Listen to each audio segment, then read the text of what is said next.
Well, this is about, I think this is about immersion, about content, and about people choosing what they want and so on, and trying to figure out what they're enjoying and so on. That doesn't come from one company, I don't think. I think it comes from a lot of experimentation by a lot of people. And as an investor, I can tell you that some of them will win and some of them will lose. Some will become important parts of bigger things and some will become big entities in their own right.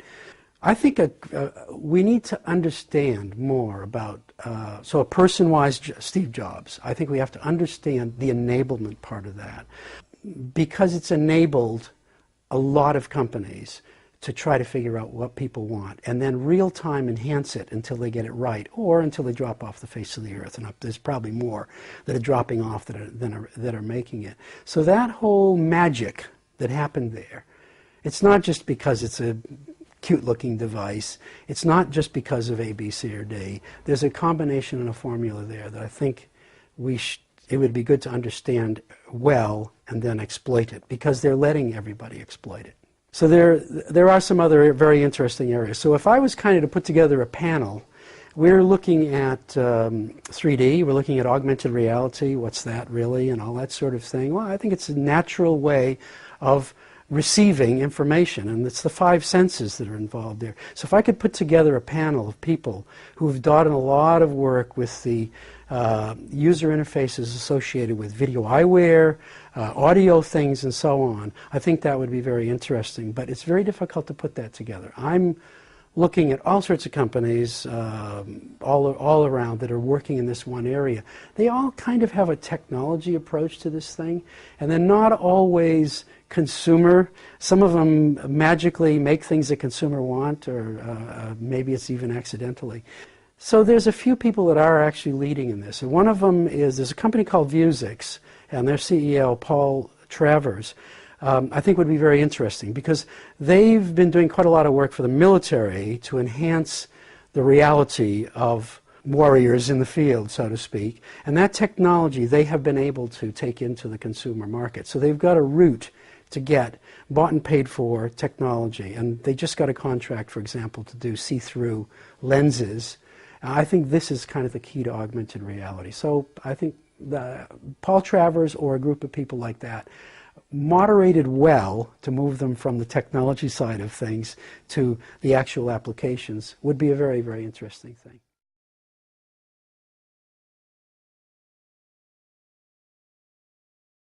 Well, I guess you know my name already, Ken Blakeslee, but I'm chairman of Web Mobility Ventures, which is just a small company I started. I was with a large telecoms company working in mobile for a number of years and joined a VC. So my interest is very much around investing. I guess my passion is finding things that are very valuable, interesting, or entertaining to consumers, and that's really what I'm trying to do, is find what are the things that people will do next, what are the big trends, what are the revenue models, what are the commercial propositions, and will somebody actually roll out that commercial proposition? Because just because people want to do something, that it doesn't mean there is a commercial proposition for it, or somebody that will roll it out. And then, thirdly, what's the technology? What are the key technologies, and especially the ones that are missing coming from small companies? And that's really what I'm looking for.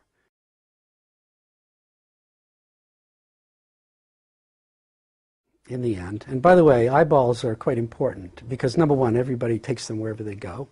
And number two, they're the monetization proposition that's been around for many, many years. So the good news is there's got to be money in it, because if you've got something that people like, there is a way of monetizing it. And I think that we're still trying to figure that part out.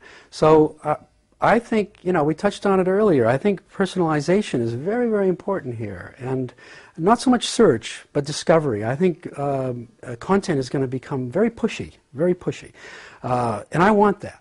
But it can't be pushy if it's fire hose pushy. I want to know, just in time, things that I need to know in the context that I'm in and so on. So I think that's going to get better. Not search, but discovery. That's the other thing. I want to know about things that are important to me. I want to discover new things. Sometimes you have to do a lot of searching And I don't know whether it's happened to you, but you often get on the web and you kind of meander. And you end up someplace and you'd be intensely interested in something that you didn't even go after in the first place. That's discovery.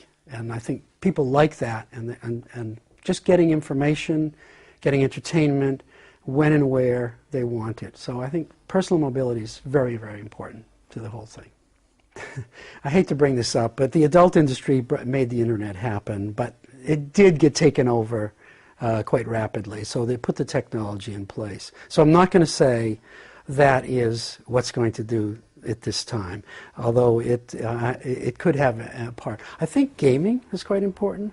Not the avid gamer that is just got, spends 6 hours a day. Casual gaming. People are playing games that are very situation oriented, very scenario oriented, actually educational without getting caught. I watch my children do things that they're having a good time doing, and I'm saying, oh my God, they're learning about Egypt, things like that. So I think those whole areas are quite interesting, and I think there's some case studies there in gaming and the virtual worlds as well. Some of the games where you get collaboration and interaction with people that you didn't even know.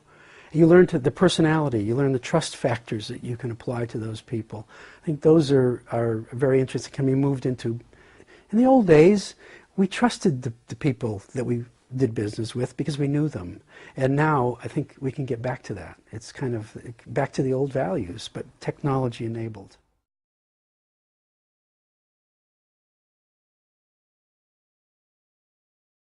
I think something that's quite important here is everybody thinks that people have to be technical to do things. But what's happened now is people know what they want to do, and they find it extremely simple to do it now. And it's intuitive, and they find the value right away. And that's what's so good about this feedback loop of apps that are on your phone and the people that develop them. They can find out right away what people... But it has to be simple. And simple means...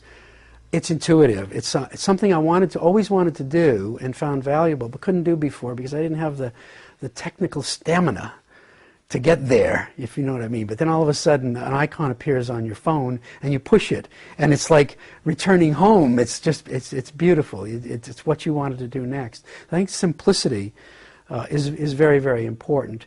You can build on that then. I mean, when you start somebody out simple, then you can add, and that's what the other thing I like about the ability to update apps regularly. You can add things, or you can let people discover things that are one layer deep, which if they saw everything in the beginning, it would overwhelm them. So that whole simplicity leads to more and more things that you can actually use in your life. Another thing is, I mean, we keep calling this thing we carry in our pockets a phone, or a smartphone, or something like that.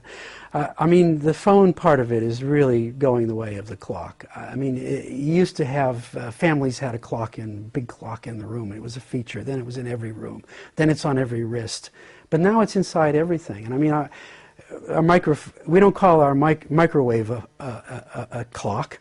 We don't call our phone a clock. But the fact is, there's clocks in all of these different things. And a lot of people don't even wear wristwatches anymore because so the phone ended up being something that achieved a real estate position on somebody's body, and it's now something that can become the building block for everything they want to do, including access to immersive content.